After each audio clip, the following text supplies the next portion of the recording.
Hey, I'd like to welcome you to another episode of Mission Matters. My name is Adam Torres, and I'm at the Texas FFA convention in Houston, Texas. And my guest today is Audrey. Audrey Young, welcome to the show. Thank you. Thanks for having me. All right, Audrey. So who got you into the interview here? I'm excited. They wrangled you, and how'd they get you?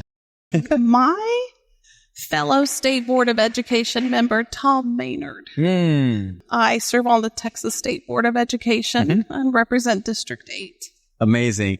One of my goals in this particular interview series is to introduce people that are even not familiar with Texas FFA or FFA in general to what's going on here, because I think it's absolutely amazing. How did you originally get introduced to FFA? Both of my daughters were in FFA. Oh, before then, was there any introduction, or did they bring it home to you? They brought it home to me. And how did that go? So they started off in 4-H, and then when they got to middle school and 8th grade, they were able to start in the junior FFA program and then roll into high school through the FFA program. Wow. So as a parent, seeing them go through this, did you know much about it before they did? You kind of heard of it a little bit, or no? I had heard about it. I had watched some other students go through, be part of the FFA program. As a district administrator, I had the opportunity to do even some judging for FFA, but didn't really understand its total encapsulation of the entire program until my own children went through. So what was that like when your kids, because as a parent, like outside of education, what was that like when they went through it, especially because you were a part of it? So this is a unique, like a lot of the people I've interviewed, it's like, oh, third generation, this, that, whatever. So you're not. So how is it like? So speak to them that. So reflecting back on it, I understood how important it was for my girls to be well-rounded. Yes. I call it the AAA effect: academics, agriculture, and athletics. Okay. And so the agriculture part is where FFA came in for them.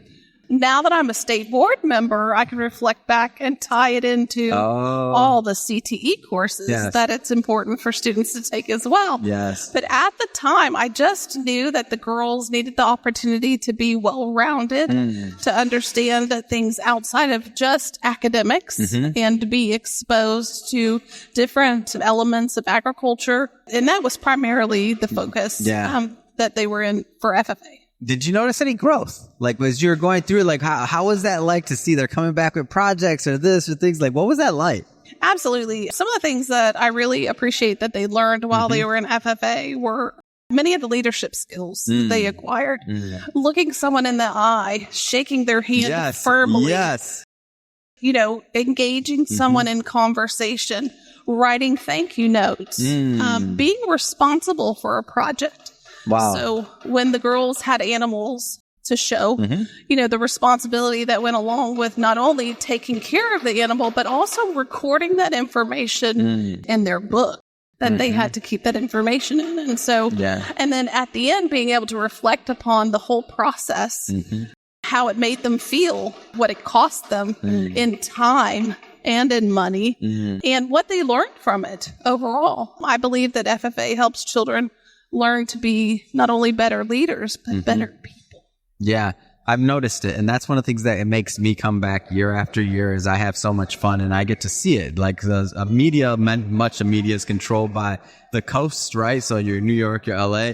And I don't feel like we get enough representation of what's going on over here, especially stories like this with the kids. So talk a little bit about what you're doing in education. I'm curious to hear about that too as well. Absolutely. I am on the State Board of Education, and one of our areas of focus is CTE, so a career and technology education, which directly impacts the FFA and the courses that the students take as they progress through 8th grade, 9th grade, 10th, 11th, 12th, and receive their certificates in different areas that they're looking at. Like, for example, today at the breakfast this morning that was held, the centerpieces were floral arrangements that were made from a CTE class. Oh, really?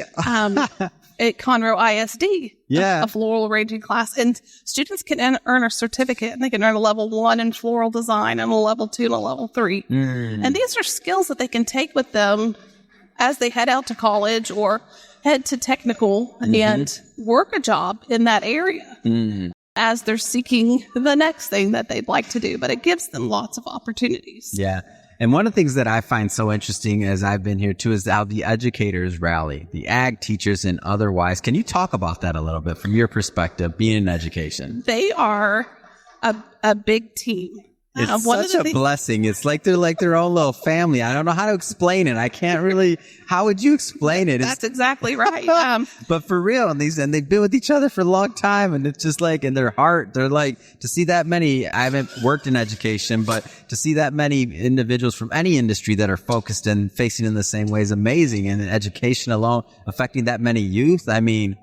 It's such a positive thing to see with the students and the teams and the ag teachers. They really pour their hearts and soul into it, because it's not just a 9-to-5 job. The life of an ag teacher is night times, it's weekends, it's their whole summer. Yes. By the time that they attend this conference and CTAT and several of the other conferences that they're responsible for attending to learn more about their craft and to learn new and innovative things. And so it's a year-round, constant effort on the part of ag teachers.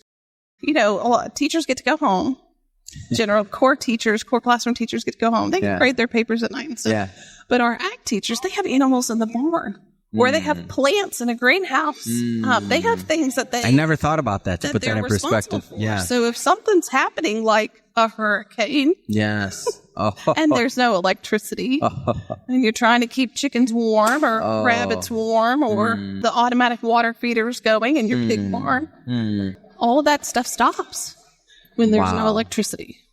Wow, that's good perspective. Those ag teachers are out there taking care of all of that. Man, what's your favorite part about coming to convention? I really enjoy the student enthusiasm. It's infectious. You are in just a sea of blue corduroy jackets. But every one of these children are happy. They're glad to be here. They're together with their team, their FFA group. And you can expect when you walk in a room, they're going to use their manners. They're going to shake your hand. They're going to say yes, ma'am, and no, ma'am. They're going to say please and thank you. They're going to step out of the way and let you go first. Yes. And those are all the things that children in FFA learn. Yes. That's highly important. That improves our society. Oh, my gosh. Yeah, I have a great story for you. Now that you say that, I forgot. I wanted to make sure I got this in. So I'm waiting in this long line for Starbucks upstairs. And one of my ambassadors, and for those that are watching that don't know what ambassador is, this is a group of students that work with sponsors like myself, and they just want to make sure we're taken care of.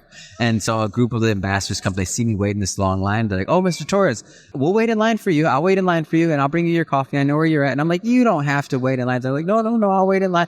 And I'm like, no, keep on. I know this is your convention. I don't want you to like spend your time waiting in line to get Rabbi coffee. But like, they went out of their way. They didn't have to do that. They could have walked by and act like they didn't see me. I was just waiting for coffee, like no big deal, in a mile-long line of all the blue jackets, by the way. But that's the type of like responsibility and caring there is. Like that's different. That's different. It is different, and I believe that as each one of these children learns that they will spread that to their other friends and take that with them to their new jobs or to their other clubs, and it will follow them as for a lifetime. Yes. One of the other things that the girls learned while they were in FFA was to leave it better than you found it. And I see that. I see that here. I see kids, they see garbage on the ground, they pick it up. Yes. You know, they clean up, they straighten up, they make sure it's better than they found it. And that's really important. Yeah. I had an ag teacher on here, Brian Reed, and he was talking about, they were driving around like after when they got into town, and he had a group of senior males that were with him, and they were picking up trees that were like in the middle of the road so cars could get by. Who does that at that age? The FFA kids. There you go. Like, who does that? Nobody's watching. They don't have to do that. They're helping. Like, can we get that one up? Yeah, let's get that one up. Come on. Get out. Pull over. Let's do this. Leave it better than we found it. Like, that's amazing. Nobody's watching. Nobody's like, they don't have to do that. They don't live here. They're inconvenienced too. But who's doing it? They are. Well, Audrey, this has been so much fun having you on the show today and getting to know more about you and your experience with the FFA. So thank you for coming on the show so much. Thank you for having me. And to the audience, as always, if this is your first time with Mission Matters, we sure are happy to have you, number one. But don't forget, hit that subscribe or follow button, because we have many more episodes coming up for you. This is a daily show. Each and every day, we're recording new episodes, new content, and hopefully providing you with new inspiration to help you along on your journey. So again, hit that subscribe or follow button, and we'll see you next time. Thank you.